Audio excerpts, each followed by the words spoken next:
Okay, you ready for callers? Sure thing. Serious stuff over for now. Steve in London. Steve? Hi there. Hey. Hello. Hi there, guys. Yeah, my name's Steve. I've been a Bible-believing Christian for 25 years now, and I found you on YouTube recently, and I just wanted to start by saying a couple of thank yous to your organisation, if that's okay. First of all, thanks for your politeness that you show to so many people who call in, and then when they're cornered on certain matters, they resort to emotionalism and condemnation. And I think it's great to see how calm you guys remain, and that you set an example on how we should debate.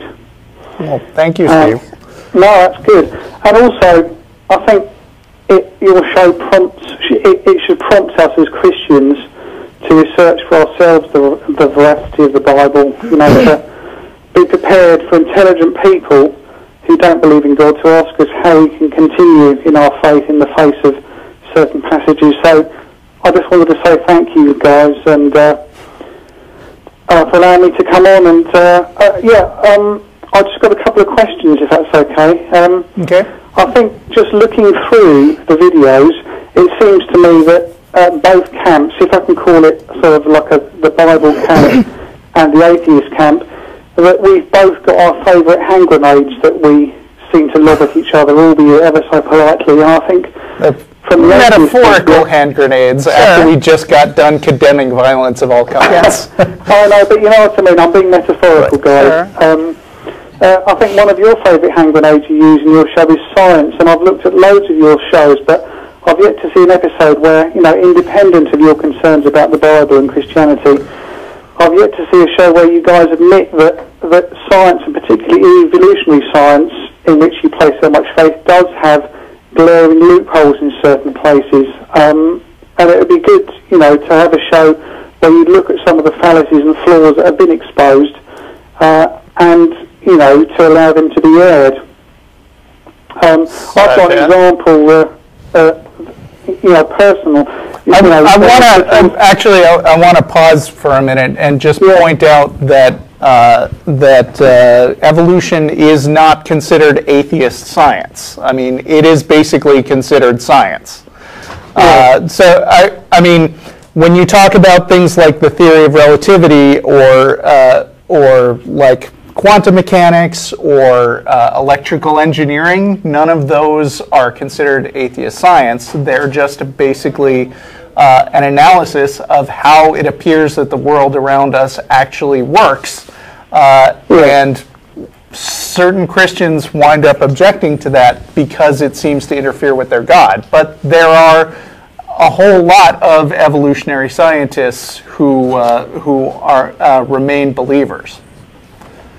Well, just to give an example that set me on the road on questioning evolution theory, I read a book in which a senior paleontologist in the UK Natural History Museum, his name's Colin Patterson, he admitted that he'd seen no evidence for gradual evolution in the fossil record. Now, to me as a thinker, to me as a thinker, here's a guy who handles bones day in, day out.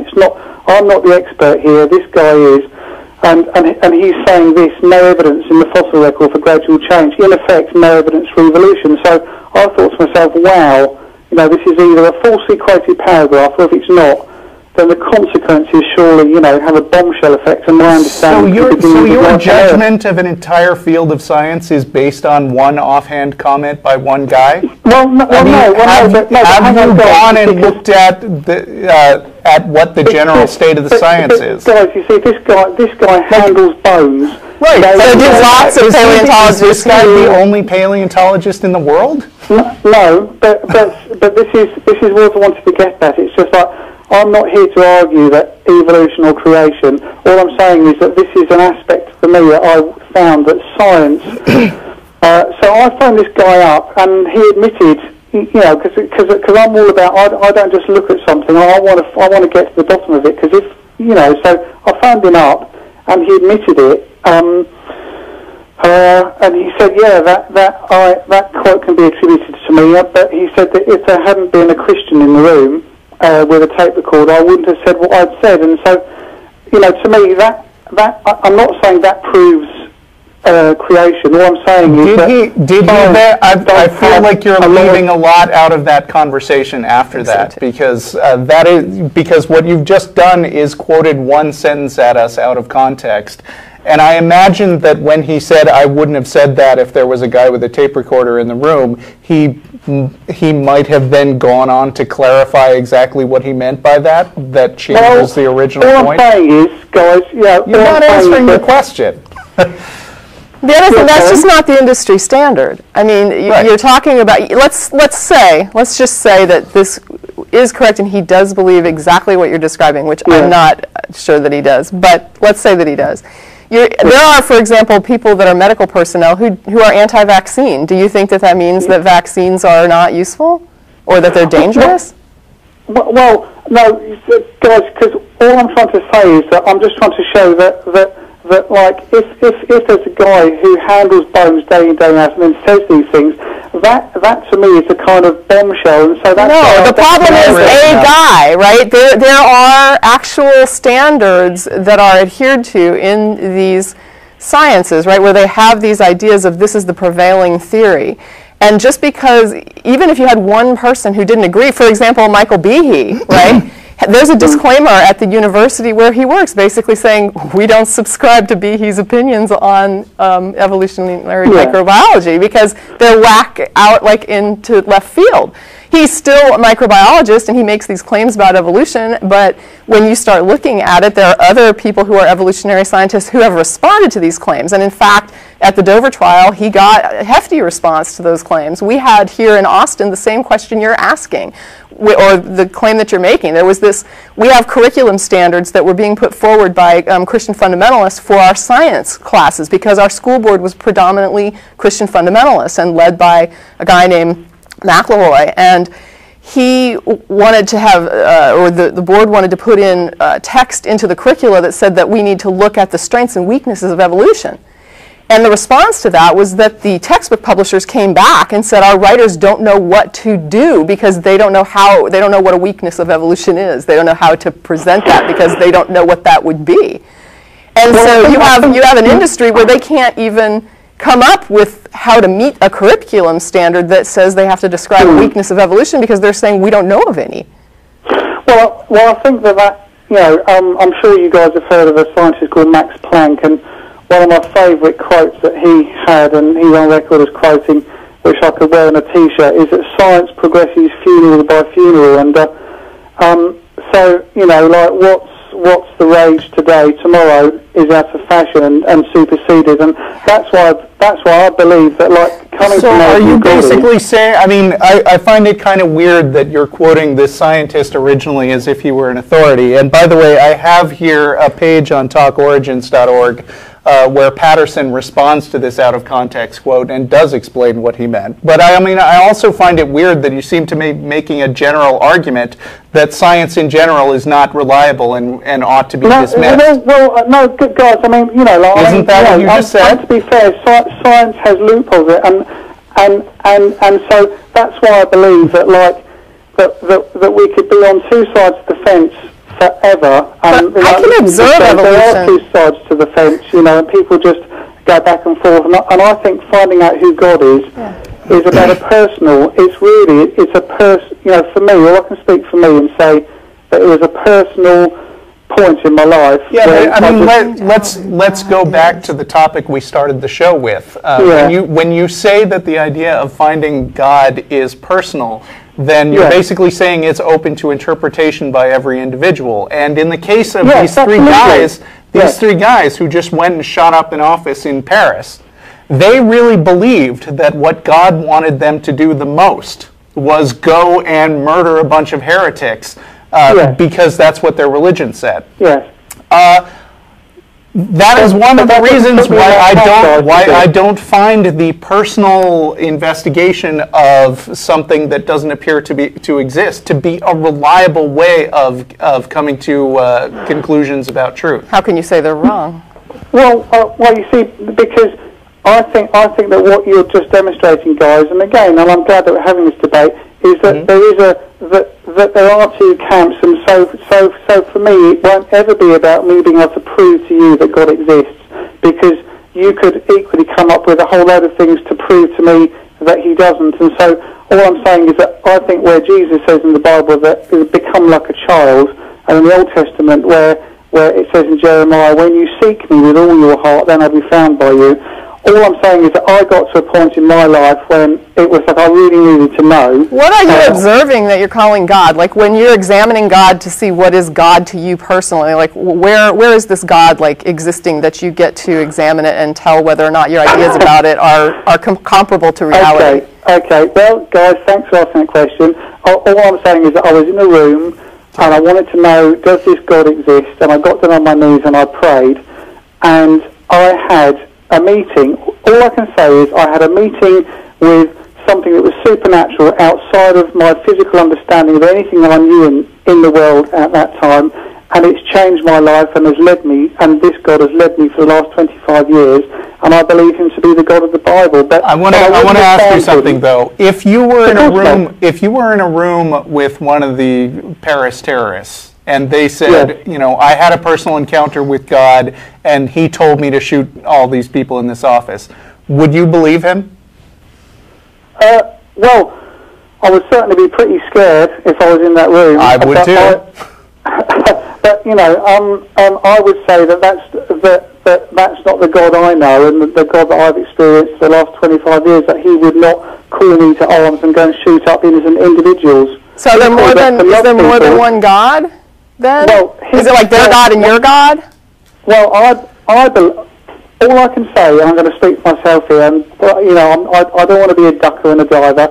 I believe that there's one God, and I believe he's the God of the Bible, and that's through revelation to me from a personal relationship. And right, so, but maybe you can understand why we have a hard time accepting your personal revelation when other people have different revelations. Guys, you know, and I mean the difference. I mean, what you just told me a minute ago is that the way to have this kind of revelation is to throw out all skepticism and become like a child. Not only do I reject that, I think it's dangerous. I would hope that you would pick up from my conversation with you that I am a rational and sceptical, and I like to know in which I'm placing my faith. And you know, I came to faith also through a lot of seeking and testing things out, and you know, no, that doesn't work out, that doesn't make sense, and jettisoning this, jettisoning that. But you reject this from other people who say they've drawn a different conclusion using the same methodology.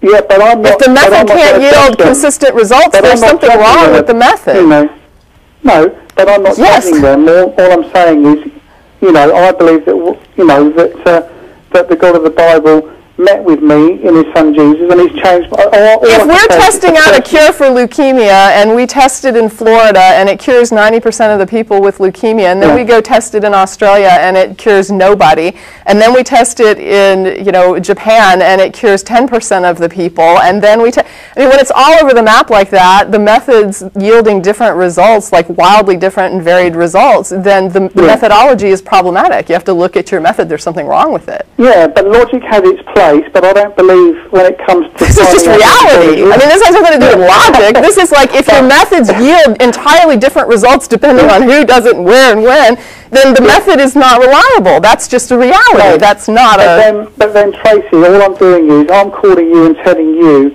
my experience of getting to the end of myself in my own life, and then... But you reject that same experience for other people. Well, I'm just telling you, I would never put my experience onto somebody else. I'm just telling you. I understand that, but you should, because if your method is correct and it's reliable, then you should be able to put that onto other people. They should get the same results you did, or at least somewhat consistent. I think what you're trying to say is that ultimately all opinions about reality are equally subjective, and I think that's just not true.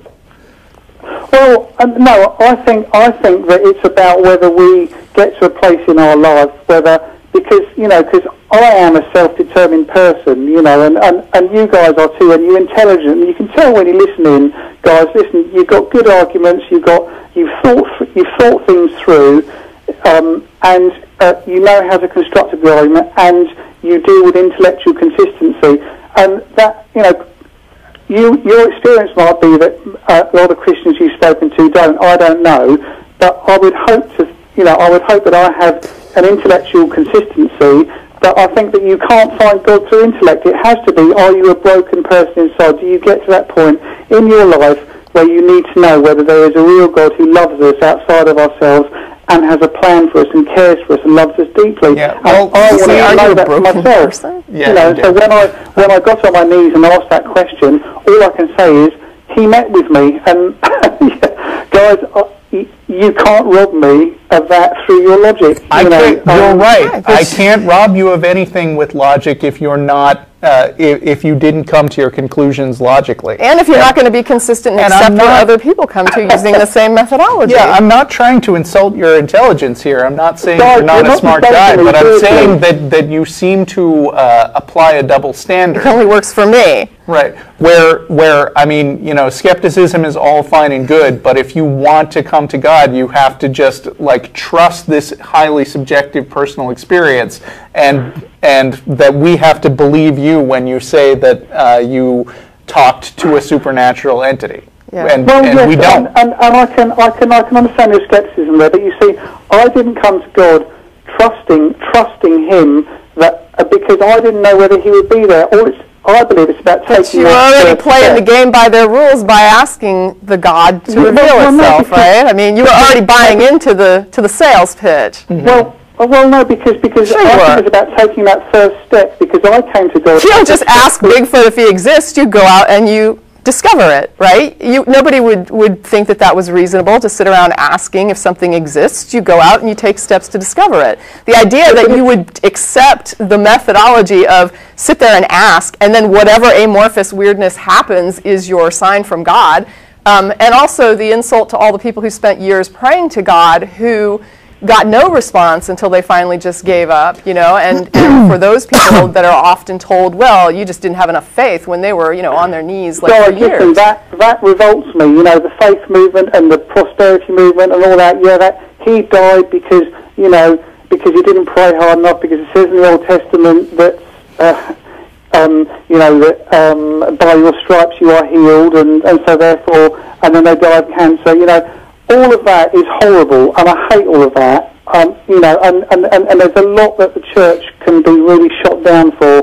The child abuse, the ripping money off people, asking people to put their hands on the telly, and But what is your response to the person who says, I was terrified of hell and I prayed for years for any sign or for God to reveal Himself, and I got nothing until I finally gave up? What is the response to somebody who used that method and it utterly failed them? Well, I would say that response, if they're terrified of hell, that they've been going to a church that has been fire and brim and damnation. What if they said they loved God and they wanted to find God, and they prayed? Does God only reveal Himself to people who have been getting the right teachings? Well, all I would say is, I would love to have a person there is no hell. At any time, I would love to sit down and listen to anybody's story.